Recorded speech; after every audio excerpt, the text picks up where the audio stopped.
ஆண்டவராக இயேசு கிறிஸ்துவின் நாமத்தில் என் அன்பின் வாழ்த்துக்கள். இந்த காலை தியானத்திற்காக நாம் தெரிந்து கொள்கிற வேத வசனம் ஏசாயா தீர்க்கதரிசன புஸ்தகம் 44 அதிகாரம் 25 வசனம். ஞானிகளை வெட்கப்படுத்தி அவர்கள் அறிவை பைத்தியமாக பண்ணுகிறவர். ஞானிகளை வெட்கப்படுத்தி அவர்களுடைய அறிவை பைத்தியமாக பண்ணுகிறவர். நம்முடைய தேவனாகிய கர்த்தர் எவ்வளவு மேன்மையானவர் என்றால், ஞானிகளை வெட்கப்படுத்தி அவர்களுடைய அறிவை பைத்தியமாக பண்ணுகிறவர். அநேகர் ஞானி என்று தங்களை தாங்களே ஞானவான்கள் என்று சொல்லிக் கொள்வார்கள். ஆனால் நம்முடைய தேவனாகிய கர்த்தர் அவர்களுடைய ஞானத்தை வெட்கப்படுத்துகிறதை நாம் காண முடியும். காரணம், அவர் அனந்த ஞானம் உள்ள ஆண்டவர். அனந்த ஆண்டவர் சொல்றாரு, பலவீனனை கொண்டு பலவான்களை வெட்கப்படுத்துகிறார். பலவான்களை வெட்கப்படுத்தும்படி பலவீனரையே தெரிந்து கொண்டார். அப்போ இவருடைய ஞானத்தை கொண்டு இவர்கள் அறிவை பைத்தியமாக்கி விடுகிற கர்த்தர். நான்லாம் ஞானிப்பா, நான் ரொம்ப அறிவாளி, நான் ரொம்ப பயங்கரமான ஆளு அப்படின்னு சொல்றவங்களெல்லாம் ஒரு ஒரு ஒரு வசனத்துல அடித்து தூக்கி துப்சம் பண்ணிட்டு போயிட்டே இருப்பார். எப்படி நீங்க பாக்குறீங்களா? வேதத்தில் அப்படி நமக்கு நிறைய சான்றுகள் கொடுக்கப்பட்டிருக்கும்.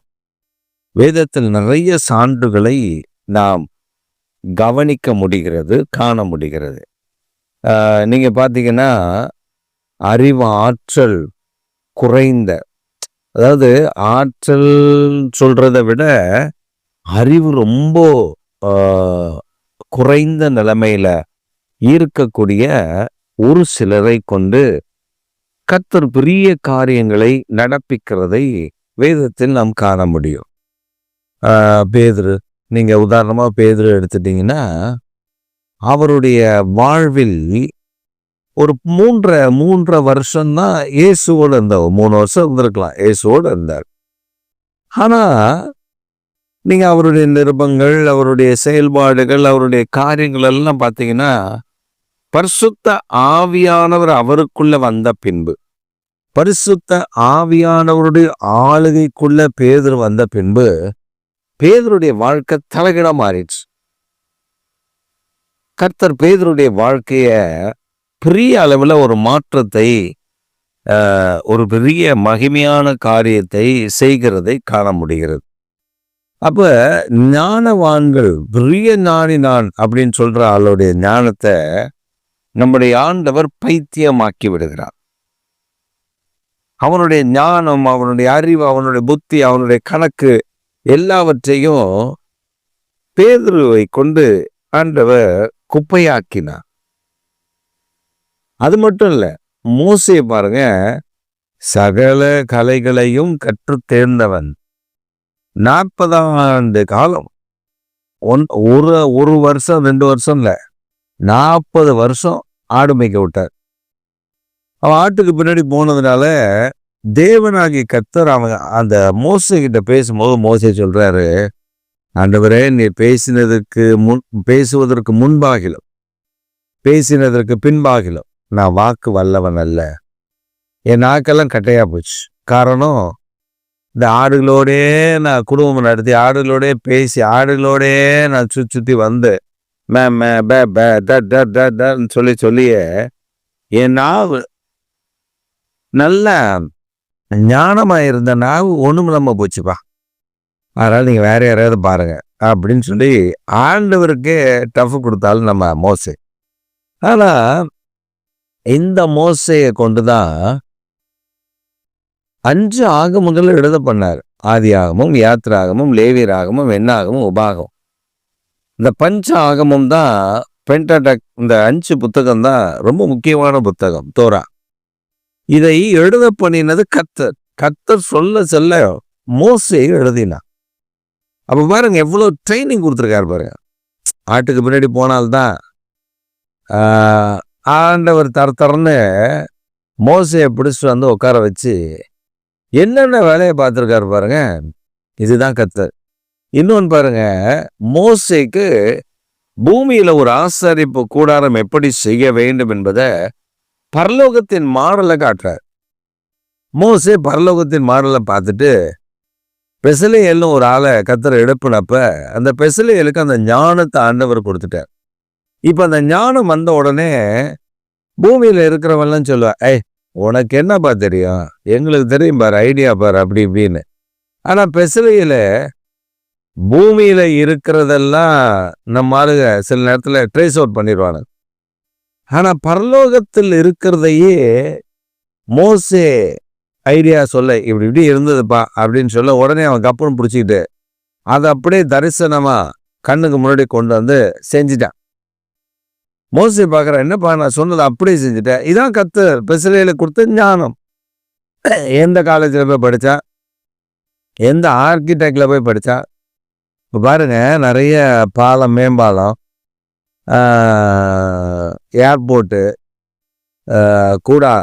அந்த ஏர்போர்ட்டுடைய ஷெட்டு, இதெல்லாம் பார்த்தீங்கன்னா அங்கங்கே அப்பப்போ இடிஞ்சு விடுது. அந்த காலத்தில், வெள்ளைக்காரன் கட்டின காலத்தில் எந்த இன்ஜினியரிங் இன்ஸ்டியூஷன், ரொம்ப பெரிய இன்ஸ்டியூஷன்லாம் ஒன்றும் கிடையாது. இந்தியாவில் இருக்கிற மக்கள், கிராம மக்கள், அவங்க கட்டுற கட்டிடக்கலை, அதை வச்சு பெரிய பெரிய பாலத்தையே கட்டிட்டு போயிட்டான். அவன் என்ன வச்சு கட்டினா, செங்கல், சுண்ணாம்பு, முட்டை, கடுக்காய் சாறு, வெல்லம்.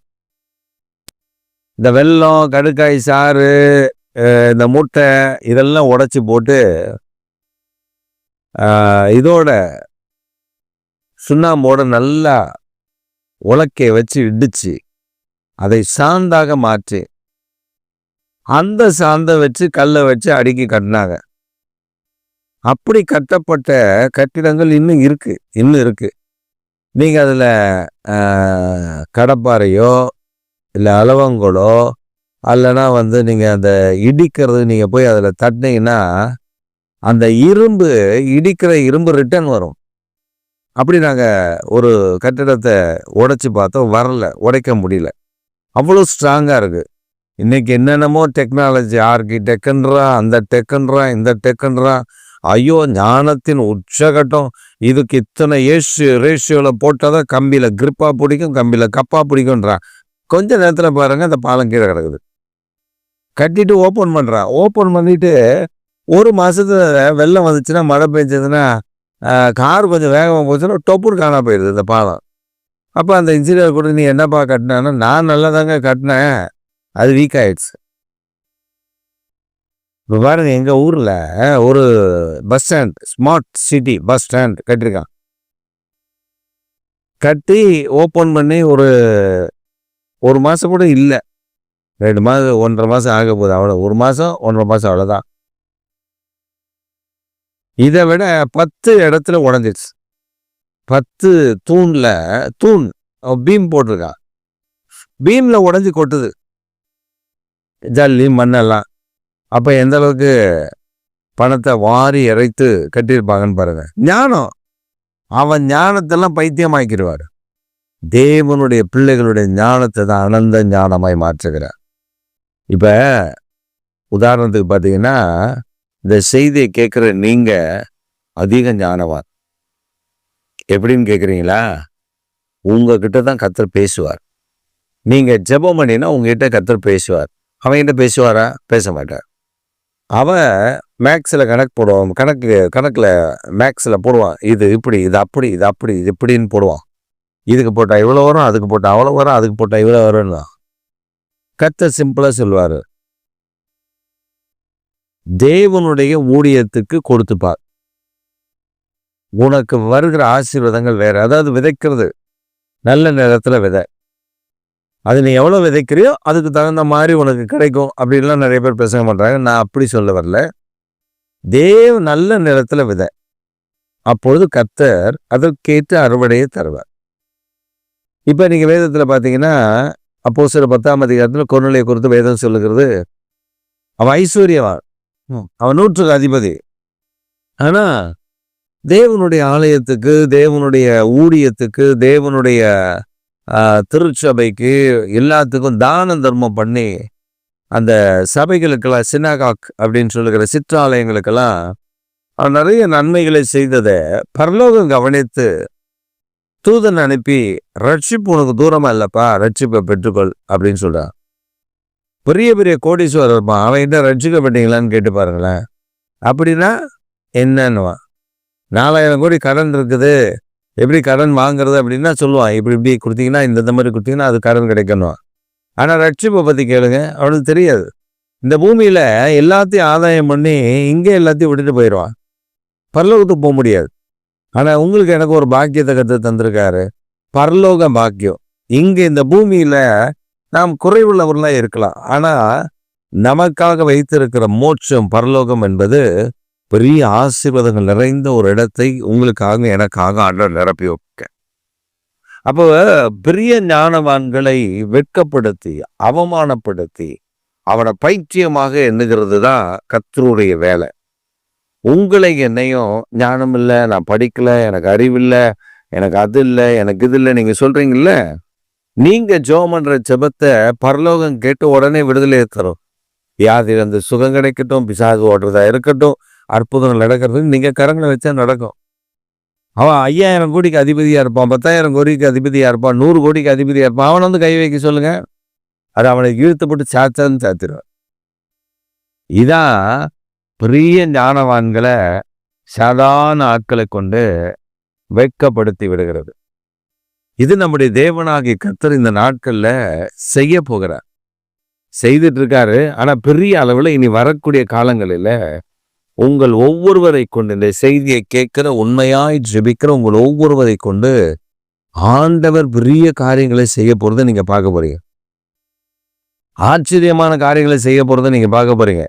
உங்களை கொண்டு கர்த்தர் பலத்த பெரிய கிரியைகளை செய்கிறத நீங்க பார்த்து ஆச்சரியப்பட போறீங்க. என்ன கொண்டு ஆண்டவரே? ஆண்டவர் சொல்ற, உன்னை கொண்டுதான்ப்பா, பார் உன்னை கொண்டு நான் செய்கிற காரியம் பயங்கரமா இருக்குன்னு அந்த மாதிரி செய்ய போற. இந்த காலை வேளையில அவர் உங்களுக்கு செய்ய போகிறத நீங்க பார்த்து ஆச்சரியப்பட போறீங்க. ஐயோ, அவனை போல எனக்கு அறிவில்லையா ஆண்டவரே, அவனை போல நான் படிக்கலையா ஆண்டவரே, அவனை போல நான் இப்படி இல்லையா அப்படி இல்லையே. கவலைப்படாதீங்க, அவனை விட பல மடங்கு உயரத்தில் உன்னதத்தில் கர்த்தர் உங்களை வைத்திருக்கிறார், மேன்மையில் கர்த்தர் உங்களை வைத்திருக்கிறார். உங்களுக்கு தெரியல, உங்க மதிப்பு உங்களுக்கு தெரியல.